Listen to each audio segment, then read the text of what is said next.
from our youngest volunteers to our most seasoned ones. You helped us run programs, support fundraising efforts, and represent the library in our community.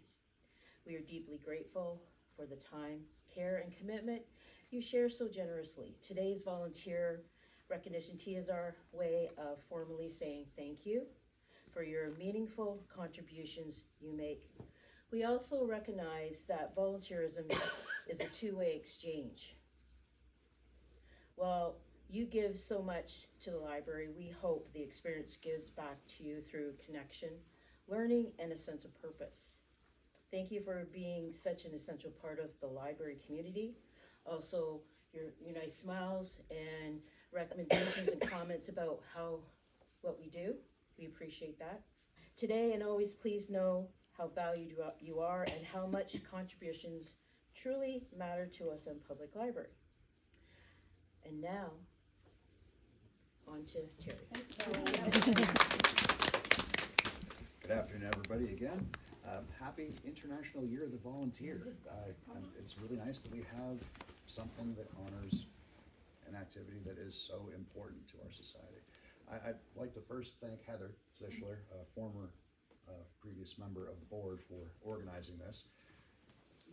With Lisa, of course.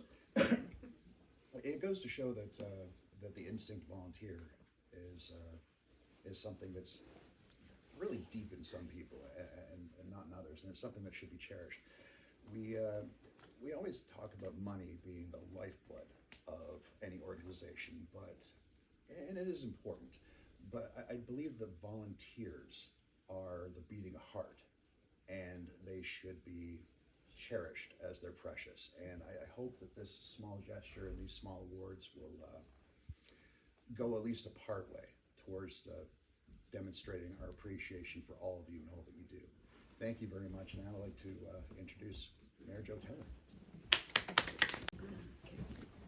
And I wanted to speak about volunteers. Can I borrow your notes? That was really funny. Thank you. Thank you very much. It's nice to be invited to this. First of all, what an impressive display on the table. These things in particular are something to marvel at. I'll tell you right off the bat that you have a wonderful ambassador at Township Council in Terry Holmes.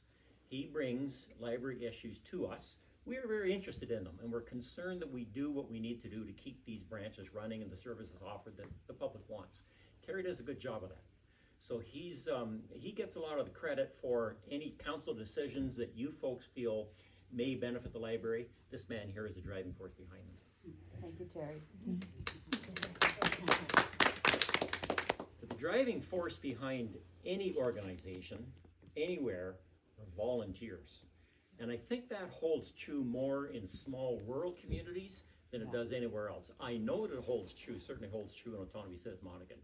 We have a number of organizations that simply wouldn't exist without the dedicated volunteers that serve them. And the Keene Library Service, the Otonabee-South Monaghan Library Service, is definitely one of them. Over the years, library services, like everything, library services have really evolved, they've really changed. Like, holy smokes, you know, it used to be just books.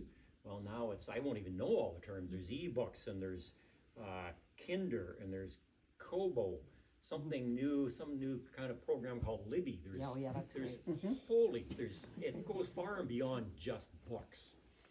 But I want to tell you something. I know that all of those things will never replace a good old-fashioned book. There are very few pleasures in life that can match the satisfaction of curling up in a cozy chair in a quiet corner and getting lost in a book. Libraries continue to offer that. And it's an escape for many of us, and it's a wonderful escape. Some of you folks will remember this. I can reflect back when I was about 12 or 14 years old. That's a long time ago. I had an uncle who was a professor at York University. He used to come back to Peterborough to visit. My mother, as a sister, used to come back to visit relatives about once a month. And when he came, every time he came, he brought me, remember the Hardy Boys? Oh, yeah. Yes. He brought me a Hardy Boy book. Those are great. And eventually I had the whole set, and at that time there was 35 or 40 bucks of them. But anyways, Peter would come, and he'd come to our house, And I knew he was coming that day, and I was waiting with bated breath. And he would show up with his book, and I would sit down and I would visit with him just long enough to be socially acceptable, and then I would dart upstairs to my room, and I was gone. I was Chet and Frank Morton. I was solving those mysteries, and I was lost in a Hardy Boy. And I think that was my first introduction to the real, true pleasure of reading. And it's something that most people still continue to enjoy. I'm really pleased that my daughter-in-law, who's a teacher, has really instilled the value of reading in my grandchildren. And one of the best gifts that you can get them on occasions, Christmas or birthday or anything like that, is a book. 100%. I love it. I love it. Anyway, there's a number of things that have certainly changed in library services, but the one thing that hasn't changed and that never will change is the value of the volunteers, because without you, we wouldn't be able to provide this service. We wouldn't be able to allow residents to enjoy the thrill of reading a good book. So thank you very much for what you do on behalf of our council, on behalf of our residents. Thank you very much for what you do, because we want to continue providing this service for as long as I'm around. Excellent. Actually, much longer. Thank you.